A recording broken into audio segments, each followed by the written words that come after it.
colossal for a hockey player, but he is, and he's with us right now in the Lithia Ford Boise studio. Do you hear us, Jack? Are we coming in well?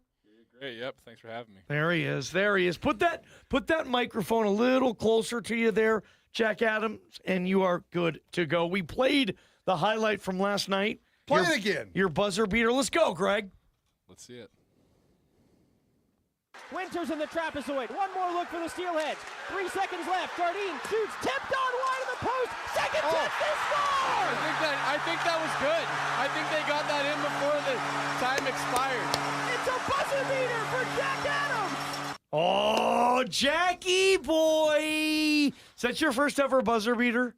First one. Yep. Can't say I've had one of those before, so that was a pretty cool moment. That was awesome. Yeah. No question, man. Big crowd. It was against the best team in the league, the Kansas City Mavericks, at least by record. What emotional night that was last night. We'll just start you right there. Like, how sweet. I mean, the whole moment for you. Take us back.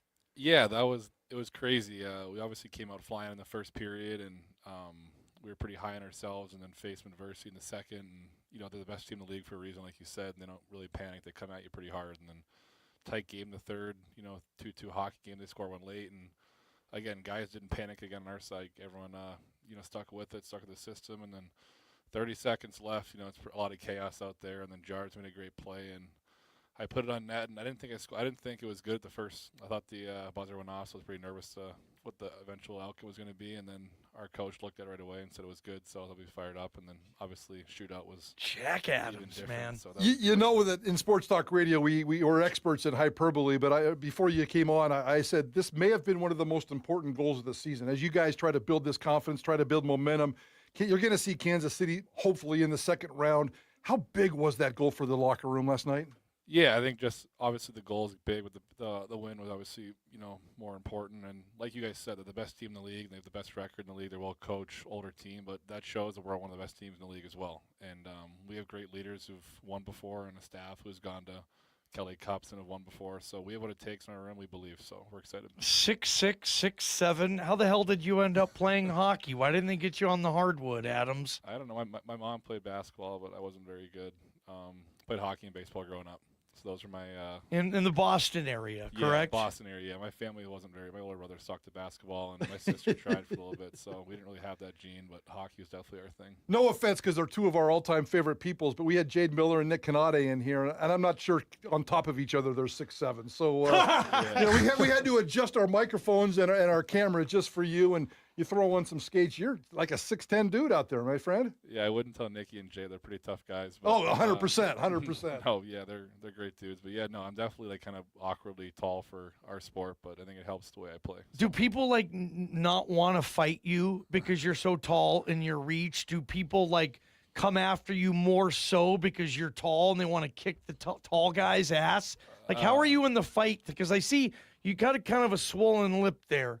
Was that because you got punched, or is that a stick, or what? Yeah, no, it was last weekend versus South Carolina. Where you used to play, right? Yeah, which is always it's always fun playing those guys. A lot of buddies there. I know the coach really well, but no, it's I'm mostly in front of the net, so I get hit a lot, cross checks, lower back, and so I don't fight very much though because I don't know, it's not my game. But Gotcha. You bring back memories of me, and I've seen you play down there a couple of times. I don't know if you know a guy. I think he still lives here in town. His name is Lise Fongstu. Okay. And he was one of the first players to ever play with the Steelheads. 6'7", 6'8" guy, and they would just park him in front of the net, and he was just a menace, a beast, and a fan favorite, and really fun to watch. I ask you this question, Jack Adams. Not the Hall of Fame coach, Jack Adams, but the rookie Idaho Steelheads forward, Jack Adams. How did you end up with the Idaho Steelheads this year? Before we get into why you're wearing the gear that you're wearing. Yeah. So I went back to Orlando. I actually thought I was retiring after the season last year. I was kind of just done with it in the grind and kind of missed being back home. And then Orlando started off pretty slow and called me and asked me to come back around November. And then joined them, great group of guys. We had a fun year 2 years ago, made the playoffs, and had a big upset actually versus South Carolina. And then we started off this year 1-12, and we kind of couldn't get back up after that. And we were always behind the eight ball, and had a great group of guys there, great coaching staff, team president, fans. My grandparents lived there, so Orlando was great. But we were out of the playoffs pretty early, and I kind of knew I was going to get dealt at the deadline for a contender. And then I was actually at the Arnold Palmer golf tournament, and then our coach called me, and You're a golfer?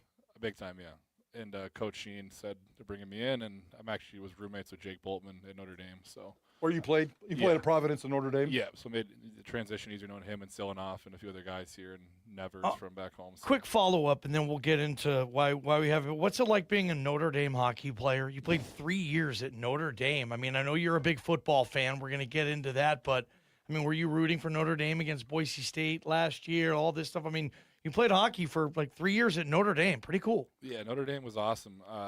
I actually had a tough leg injury before I got to Notre Dame. That definitely set me back, and they welcomed me in with open arms and gave me a chance I probably didn't deserve at the time with where I was at in my career. And it definitely resurrected my hockey career, and met some great best friends there and great coaching staff that gave me a chance to get a good degree and good hockey development to leapfrog me to pro hockey.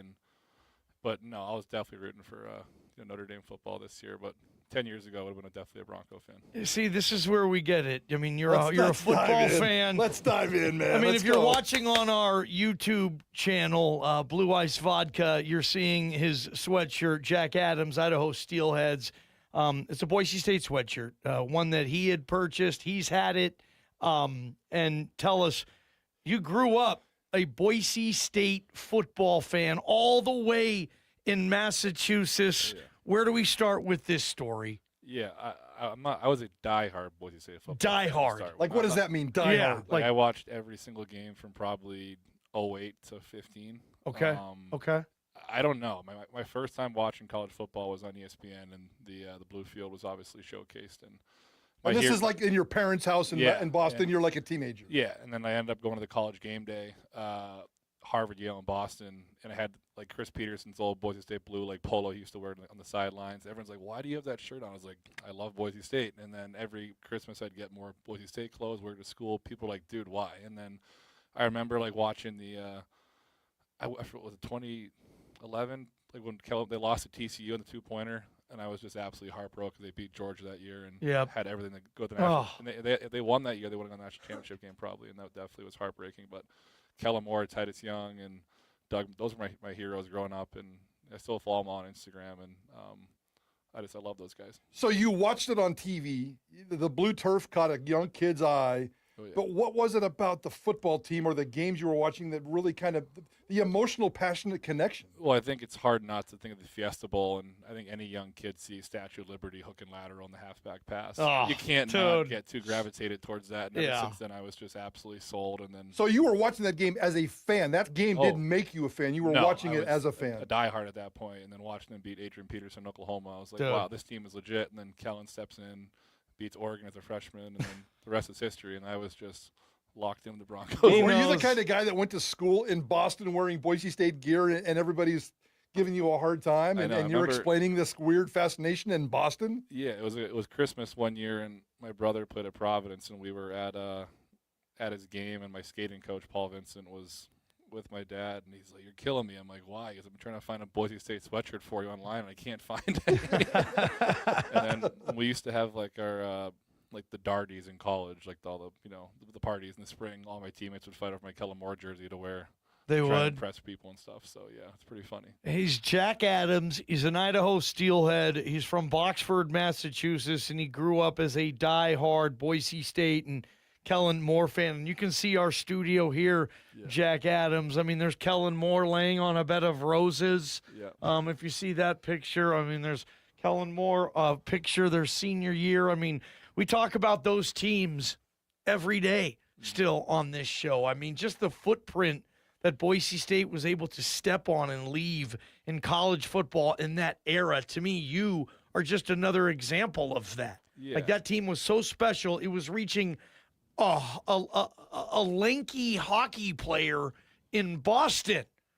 Yeah. A diehard fan. You still remember the games? You mentioned the Georgia game. Like, Kellen going to Eugene year one, beating those guys. Beat Virginia Tech the whole last-minute drive, Oh. And I think that was – I remember watching his bowl game, like the game in Vegas, whatever it was. And I was like, Mako Bowl. They shouldn't be there. They should be the national championship game. They always deserve that one shot, and I think they proved year after year when they beat the big fish in the big pond, like they can do it. And it sucks that they never got to go for it, but we're still talking about it. That obviously had a huge impact on all of us. All right, so I need to know then, in terms of a fan experience. I mean, you've been chasing hockey your whole life, but have you been to a Boise State game at all, anywhere in this country? No, my the year I tore my ACL, my sister and I were actually that was 2019. We were actually going to come fly out to watch one. And you were in college at this point? Yeah, Okay. I was rehabbing, so I redshirted, but I haven't been yet. But that's definitely my. And you were going to fly out to go to a Boise State football game because that's your team. Yeah, I was. Yeah. So when Orlando says, Jack, come into my office, bring the playbook, and we're cutting you and moving you on, I don't know if there was a gap or you knew that you were going to Boise. At what point, who told you were going to Boise, and what was your immediate reaction?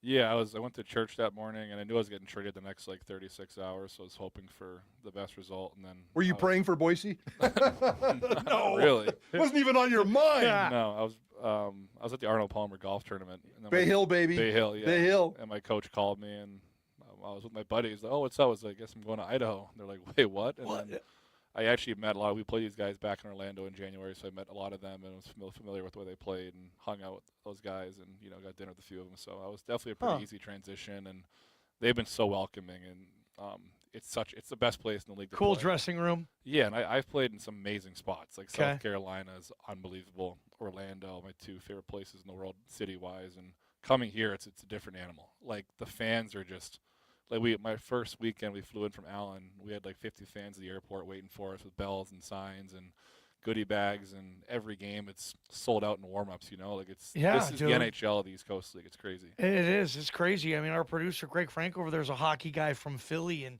he was shocked. I mean, they sell out every single night. Yeah, and What a cool it deal. makes the incentive to win much higher because even again, you play in Orlando, it's a massive city. You walk around Boise, it's a little more intimate, and you walk around downtown, and people recognize, oh, you're the tall hockey player. I'm like, I've been here for 2 weeks. So you get the call. You're going to Idaho. How fast did it take you to think about? I mean, because at first you're thinking hockey, but how fast did you think about Boise State football and this is my chance to go see the Blue Turf? Oh my God! Within 10 minutes. You're I remember okay. I texted my mom right away. I was like, we were diehard Bronco fans. Now I'm going there. So you sucked your family into this fandom as well.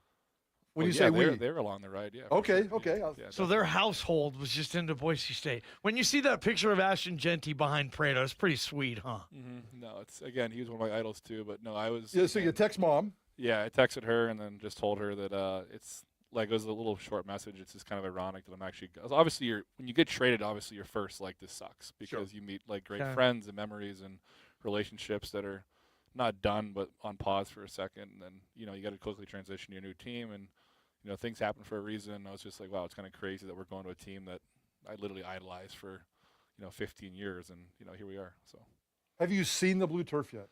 I have not. No, I was telling Russo I got to get some more Boise stuff. I would kill for some kind of tour or something because I'm not just I was legit a diehard fan for 15 years, and these were my idols for growing up. So hopefully that can come to fruition at some point. What I mean, in terms of we got something for you in that regard. We can take care of that here in a little bit. In terms of what's your plan beyond this hockey season? You said last year at this point you were thinking about retiring. Is this a one-off? Because you're still a young dude. You're still in your 20s, right? Yeah. No. Has this revitalized your career? 1,000%. I think even Orlando too. I didn't start skating till Halloween, and the coach called me. I needed 2 weeks to train, and I stayed in good shape coaching and working out. But I ended up having a career year, and it kind of made me fall in love with the game again. So I definitely love to, keep it going. So can we get you back here next year? Yeah, Is that we'll the see. plan? And then get you to a football game? Yeah, that'd be great. Seriously. Yeah, no, we'll see. And obviously, it's a fun place to play, and it's kind of cool how this core group of guys have all been here for a few years. So it makes again the incentive to win for them even higher, and a lot of older guys that get it. And you be in different locker rooms. A lot of East Coast League teams nowadays are kind of a more of a feeder system for the American League, and those teams aren't fun. They're young. They're kind of prima donnas, and they're more for themselves. Where here, it's all about winning, and that makes it really special as a player who's, on that part of my career, most important thing is to try and win. So it's all about winning here. I'd love to do that someday. We're going to do our best to get you on the Blue, a tour in the facility, something along those lines. The equipment manager, Dale Holsteve, he's been Boise State's equipment manager since the 90s. Wow. He's a huge hockey fan. Yeah. So we were talking to him about stuff, and he might maybe one of these days come up with some Kellen Moore memorabilia, whatnot. Yeah. He's going to pass it your way, and maybe you pass him an Idaho Steelhead piece or something hockey we related. also have a equipment guy, the Beast, who's Yeah. been there for 30 years. Yeah, so and they I was definitely going know to each bring other. that up. He's the beast of Boise State football. He's been there. Those two are really good friends, I think. And I bet. And Dale's a big hockey guy. He goes to NHL games all the time when he can this time of year. So, yeah, he reached out to us. We didn't go to him. And so we've got this in for you. He's waiting for you as we speak. So Yes. we'll get you and Justin, and we'll get you a couple of phone numbers. I think they want to invite you to a practice and hang Yes. out, maybe even spend some time with the team. Yeah, I would be honored. It's funny, like even like getting this stuff. I think you guys think about it too. It gives you goosebumps. When I was even like at this, we live over in Garden City, and this restaurant called like Bricks, like kind of like a little brewery, and Yeah. the entire wall is just like 2008 Fiesta Bowl. I'm like, this is my childhood. Yeah, dude. when And, you like I walk feel in, like you're this like- in here right now. It's like I can't like. It makes you like like Three plays that three plays shocked the world. right there. Who was the coordinator who went to Auburn afterward? That Brian Harsin. Brian Harsin. Yeah, Yeah, I remember like watching those little documentaries and seeing how those all came. How much crazy. Boise State gear do you have? Well, I kind of grew out of all of it. I bet. I a used, lot of it's in He's box at mom's house. 6'7", yeah. I gotta show you guys like Oh, man. a picture. Again, we are talking with Jack Adams, Idaho Steelheads. He was the hero last night, had the buzzer beater. They won a shootout with the best team in the ECHL, the Kansas City Mavericks, who will be the opponent Friday and Saturday at Idaho Central Arena. And hockey show tonight, by the way, right at 6 p.m. And Jack Adams is giving Prater a picture. That's Jack's phone. This is 2014 college game day, so went by myself, and my dad dropped me off, and I brought a sign that said "Get Boise in the BCS." No, look at this guy. And this is at Yale, Harvard? Yale, Harvard.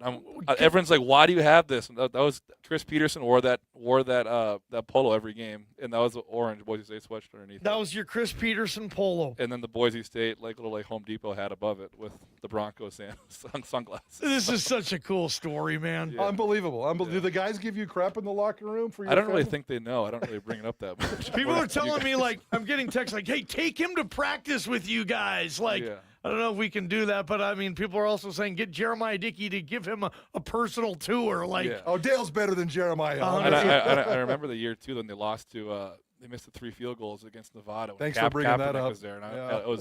that was Eastern time. probably so, the worst day of your life. Yes, Black I was Friday. in bed, and I was like they were undefeated at that point. My dad's like, "Hey, like you're not gonna be happy." I'm like, "What?" Yeah, you missed. I was like, "What?" Like when they, How's that losing possible? to them was it wasn't possible. Because Did you cry? Kellen took the 60-yard pass to Titus. and then Yes. okay, the game's over. Boink. And obviously, it sucks what happened to that kicker. Like all the fans and giving all that kind of He's a stuff. good dude. But no, that was just 2 plays. That and the 2-pointer versus TCU was just heartbreaking. Are But you a fan of Kellen Moore in the NFL and the Saints now? I am. I was shocked he didn't take the job here when it opened up a few years ago. I thought he would have loved that, but no. I think I'm a diehard Patriots fan too from Boston. Yeah. Makes sense. Yeah. Obviously, That part makes sense. Yeah, it's obviously tough for him his first year. But I hope they do well. Great stuff, guys. Jack Adams. You're going to love this guy on the ice. You'll know who he is. He's the tall one, giant in hockey, standing at 6'7". Idaho Steelheads, Blue Ice Vodka. Jack Adams, next time you're out and about with you and your hockey pals and you're feeling vodka, it needs to be Blue Ice. Blue Ice, all right, I'll write that down. Blue Ice Vodka. Great stuff. Prater in the ball game. Let's get to basketball. What's the big picture now for this basketball program? KTIK, the ticket. This is Ticket Traffic. Still working